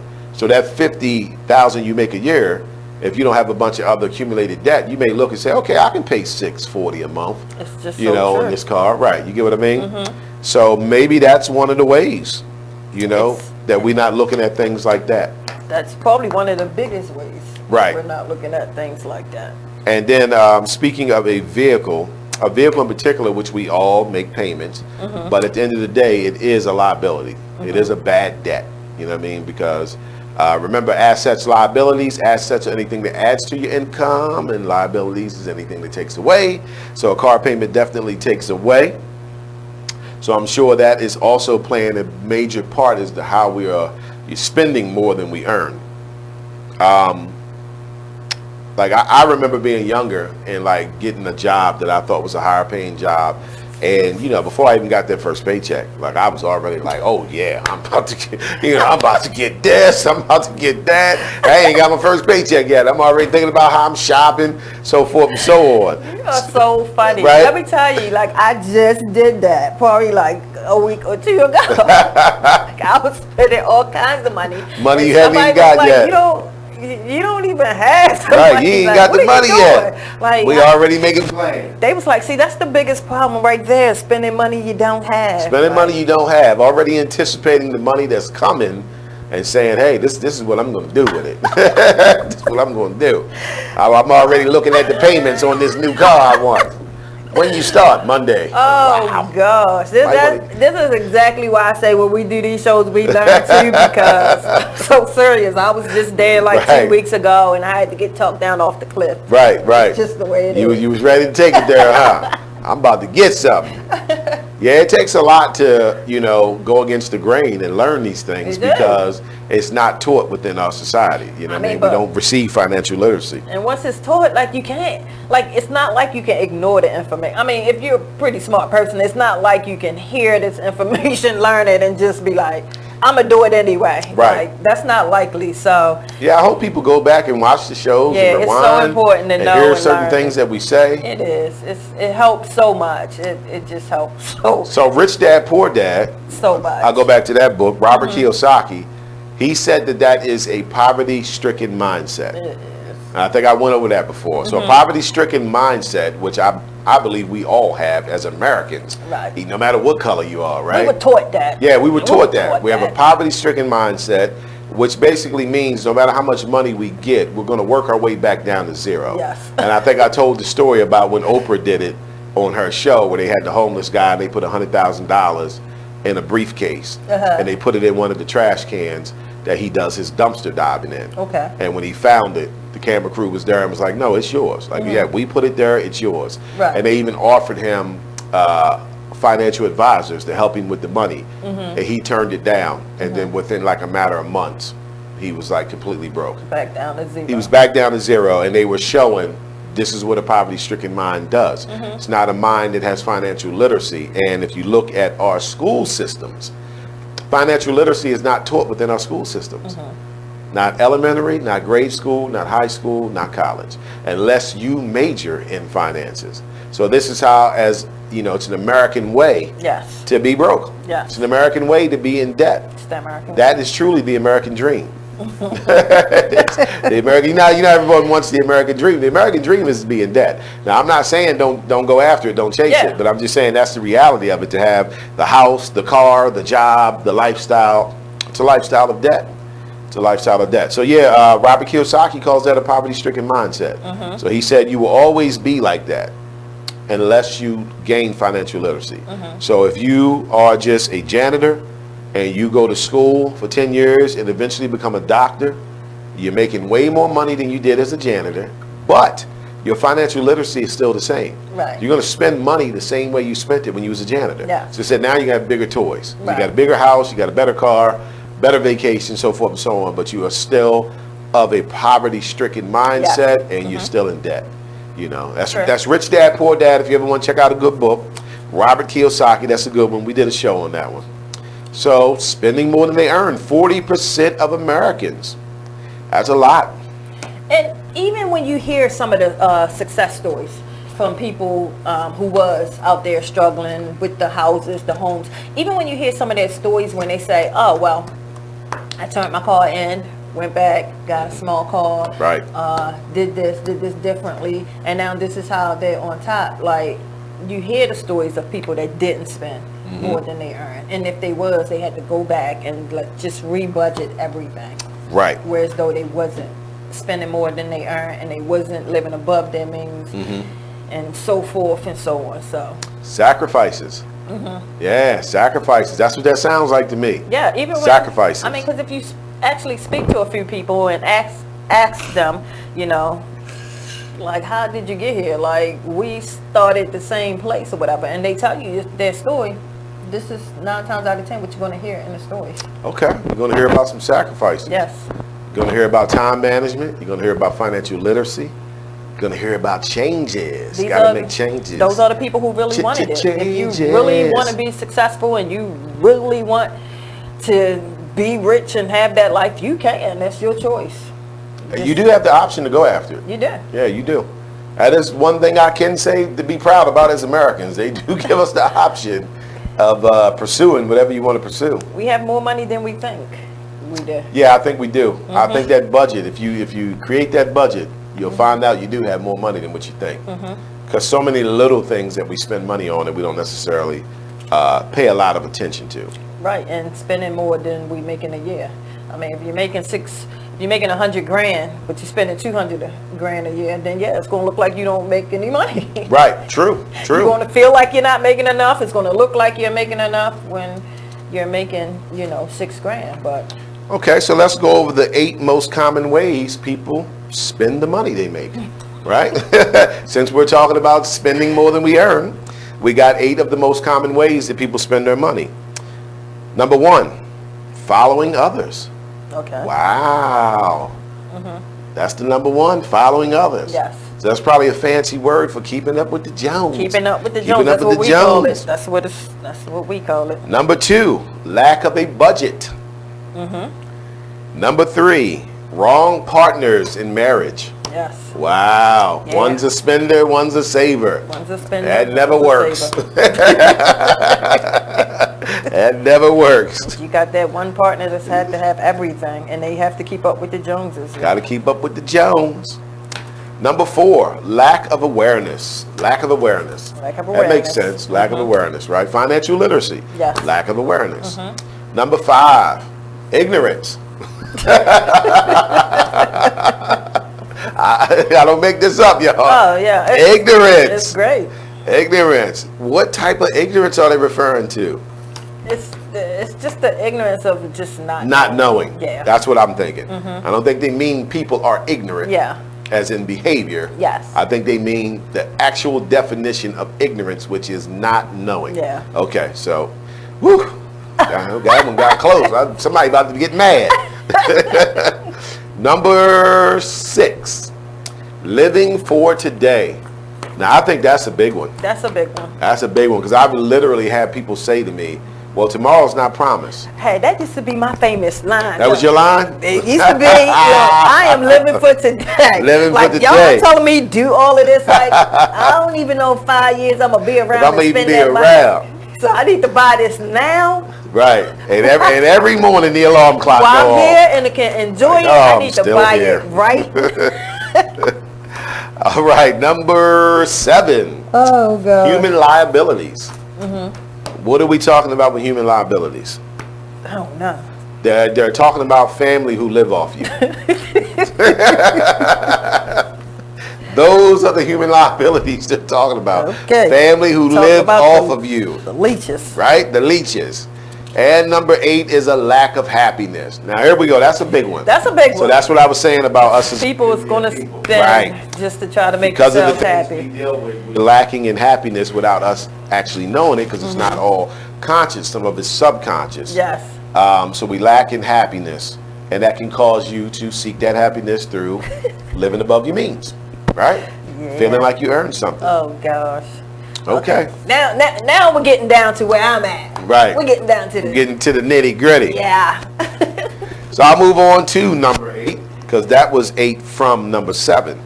You know, number 7 itself was spending more than they earn. So we gave 8 of the most common ways we do that. Yes. Number 8 itself is constantly making excuses. So this is one of the 10 reasons that people never get rich. Constantly making excuses. So let's try to think of some excuses. What excuses could it be? I don't make enough to save. I don't know nothing about the stock market. Right? I work hard. I got a right to spend my money the way I want. Right? No. Right? That's I'm sure that's probably a big one. No, you know, I can spend my money however I want. We're going to take that one out. What else is a common excuse? You're not promised tomorrow. I was going to say that's a big. That's a big one, right? Tomorrow's not promised. And or you can. I'm not a person who spend a lot of money anyway, so. Oh, there's a good one. There's a good one. Get it, like. There's a good one. I work hard, right? I get to do what I want with my money, right? I deserve this. I deserve this. Haven't bought a new car in 10 years. There you go. No. Haven't invested in 10 years either, right? So these are the excuses that we come up with to do the things we do. Help us out, audience. If you guys know of any excuses that we use, let us know. I think I've run out. I guess I'm not familiar with that many of them. It's probably a good thing. I don't have that many either, but I do have a couple. Nate, how we looking on time, buddy? I was just 2 minutes of final segment. Okay. So, like I said, I was just here maybe like a week ago because I just made like 50 excuses just to get a Louis bag. I just seen somebody talking about that. God, who was it? It was a celebrity. I just made like 50 excuses up, like why I, should get a new Louis bag. And it was like... Oh, Dr. Umar Johnson, that's who it was. Like back and forth, but I was just trying to make it right and just trying to make it right. And what was the end game? Long story short, like I just did not get it. I just did not get it. All right. That's the end game. Congratulations. I don't know if it's a congratulations. That's probably about $1,700 you saved. I get it. You know what I mean? I do get it. We definitely all like our perks, So if you felt it wasn't worth it, then probably isn't. Hey, it just wasn't a good investment. Wasn't a good investment. It just wasn't a good investment. I'll read a comment. Miss Johnson says, I'm really enjoying the show today. Can you please post the 10 reasons why I'm not rich on your Patreon page? I want to make some changes to become rich. Absolutely. We will do that. So we will post these 10 reasons why people don't get rich on our Patreon page, which is patreon.com/BrotherMikeBBD. And again, please visit and become a patron because, again, we need help, with the things that we do. You can be a patron for as little as $1 a month.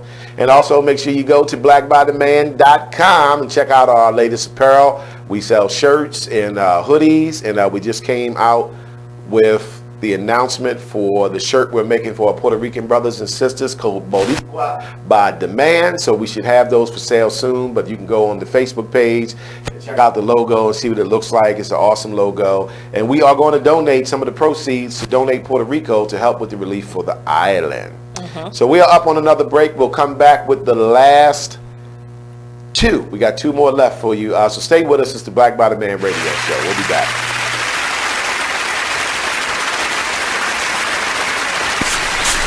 The moment my son saw a redwood tree It's huge! is the moment I knew that for him, You can't even see the top of that thing. even the sky has no limit. There are some moments only the forest can inspire. Find yours at discovertheforest.org. Learn about forests near you and discover cool things to do when you go. Your moment is out there. Find it at discovertheforest.org. Brought to you by the U.S. Forest Service and the Ad Council.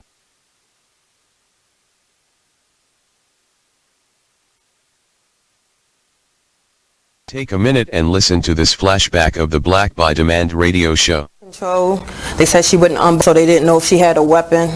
So it's just a mess. So yeah, you do have to have these discussions with your children. You do. And you have to make them aware of that there is an enemy out there. Every time the police pull you over or every time you have an interaction with the police as a black person, you are at risk of being in front of your enemy. Hopefully, it's not a police officer that wants to demonstrate that he's your enemy, but we all see it's a high probability of that being the case. So if we're not talking to our children do not have the coping mechanisms to deal with these type of intense situations. What they're going to do is what most of us do as black people, me and anyone else, which is become emotional. And that is the trigger point for the police. They know that black people are emotional people. So when they arrive on the scene, they are purposely trying to say and do things to you to get your emotions up, right? And then once they get your emotions up, then it's like, oh, that's what we needed. Now we're going to kick your ass. You know what I'm saying? Gotcha. You know, so I'm saying we need to have these discussions with our children, you know, and make them understand in this day and age, and it's every day and age really, but we'll just say this day and age for the sake of it being so prevalent on social media, like you have to understand what you're getting yourself into. And I think a lot of us as black people are just scared to still tell our children that there are a group of people out here that are your enemies. Join us every Monday at 12 noon for Black by Demand radio show, only on BeExposedRadio.com. You are listening to BeExposedRadio.com. All right, so welcome back, everybody. We are in the final segment of today's show on the Black by Demand radio show. In case you missed it, today's show was 10 reasons why people will never be rich. This was a post posted by Dr. Boyce Watkins. And again, we take his post and we kind of investigate it a little bit. It's not necessarily his words. We're just taking what he lists for those 10 things. So we were up on number 8. And number 8 was constantly making excuses. So we went over a few of those excuses. Number 9 is not learning new things. Oh gosh, yeah, that's really important. So that's a fear, right? We don't always like to learn new things. But they say you can't teach an old dog new tricks. Do you know that literally is not true? Like you can take an old dog and teach him new tricks. I don't know who made that up. But that literally is not true. Hey, you know how that goes. Somebody put something out there and it just... So why don't we like learning new things? Any reasons? Because, I don't know. Some people just don't like to evolve. Some people don't. Hey, you know that's my favorite word. She gets a bell for that word. Like evolve. Some people just like to say that you just get stuck. You get stuck in that same spot forever. Don't want to evolve, don't want to try new things. Do we stop learning after school, whether it be high school or college? No, we should never stop learning. But do we? We do. We do, okay. It's like, I kind of feel that way too. It's like everything you were supposed to learn, you was taught in school, and everything that you were supposed to learn, you wasn't taught in school. That's the bad thing about it. Everything you should know, you don't know because you wasn't taught in school. But we believe, like, you know, once you finish school, that's it. You learn what you need to know. It does kind of seem that way sometimes, you know, because there's so many tools out here to keep learning. Like I said, whether it's Googling something or YouTube, you got Amazon.com, but every book under the sun, you got Barnes and Nobles. It's ways to learn things. You got seminars, you know what I mean? And it's hard to keep learning. It's so hard to keep learning when you're around everybody who knows what you know. And these are the same people you've been around your whole life, and the whole group, nobody's learning. So it's hard to learn when you're in an environment like that. So sometimes you have to change your environment, you know, just so you can continue to grow, because it's very important to continue to learn. I think it is too. I think it is too. I'm such a big witness to that. Like, it's very, very important to continue to learn. Continue to learn. I love Mr. Neely Fuller. We've spoke on him a little bit on a couple shows, but right now Mr. Fuller he's over 80 years old, so he still does radio interviews. And every time he does a radio interview, and the host will say, "How you doing today, Mr. Fuller?" He says, "I'm still learning." You know, and I like that. You know, I'm still learning. I don't 80 plus years old. I don't think people realize or know how much fun that is. It is. It is. a whole lot of fun, I love actually, learning. to learn. It's so much fun. It's just so many different things you should know. It builds your confidence. It really The does. more you learn, the more your self-confidence goes up because you feel more secure about the knowledge, wisdom, and understanding that you have on certain things. You're absolutely right. Now you may find yourself getting in arguments with people who think they know something because a lot of us, right? And again, I'm going into, this is from Dr. Amos Wilson. Dr. Amos Wilson was a famous psychologist. A lot of us are familiar with Dr. Umar. I look at Dr. Amos Wilson as kind of his predecessor. He kind of came before him. And he's been known for making statements where he says a lot of people within our community engage in conversations with you not to listen, not to learn, but to rebuttal and to argue with you. And I just thought that was interesting because as soon as he said it, I immediately thought of all these situations. You know what I mean? Like, the average person really isn't trying to learn nothing from you. They're not trying to listen to you. They want to rebuttal you. They want to argue you. They want to disagree with you. So that's something to keep in mind, you know, when you do start learning and become a little bit more intelligent, you know? Thank you. Check is in the mail. That's all I tell them all the time. Check is in the mail. All right, so let's do the final one. The last one is lacking self-discipline. That's a big one. Yeah. That's a big one. Lacking self-discipline. Wow. So how do you get self-discipline? Good question, right? Good question. How do you get self-discipline? I think one of the areas you can start with is time management. Time management. Recognizing your time. Recognizing your time, recognizing your circle, right? Recognizing what you want to do, what you want to achieve, what your goals are in life. What do you want to achieve? Yeah, it's so much that plays a part in that self-discipline. It's a lot. It's a lot, right? Yes. So that is the last one.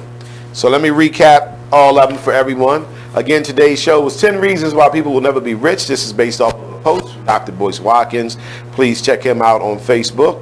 Number 1 was being scared of failure to do anything. Number 2 was taking advice from unsuccessful people.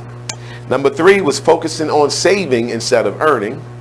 Number 4 was assuming that rich people got lucky, which we found to be amusing. Number 5 was failing to make any investments. Number 6 was not setting financial goals. Number 7 was spending more than they earn. And the 8 most common ways people spend more than they earn were following others, lack of a budget, wrong partnerships in marriage, lack of awareness, ignorance, living for today, human liabilities, and a lack of happiness. Number 8, with the 10 things that stop you from being rich, was constantly making excuses. Number 9 was not learning new things. And number 10 was lacking self-discipline. So I'm sure we all found ourselves somewhere. I think we learned something today. In there, so we definitely all should have learned. I definitely found myself in there. Hope you guys found yourself in there. We're going to work on improving it the same way we are. And we thank you for tuning in with us today. It's been another exciting show. We will be back Monday. We're going to be doing constructive or destructive next Monday. That's the segment we do once a month. So on behalf of the BBD team, I thank you along with my co-host and partner in consciousness, the lovely Miss Janice. I'm your host, Brother Mike. I'll catch you on the flip side. Peace.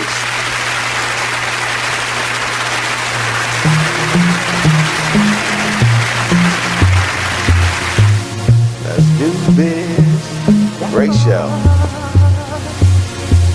Booyah.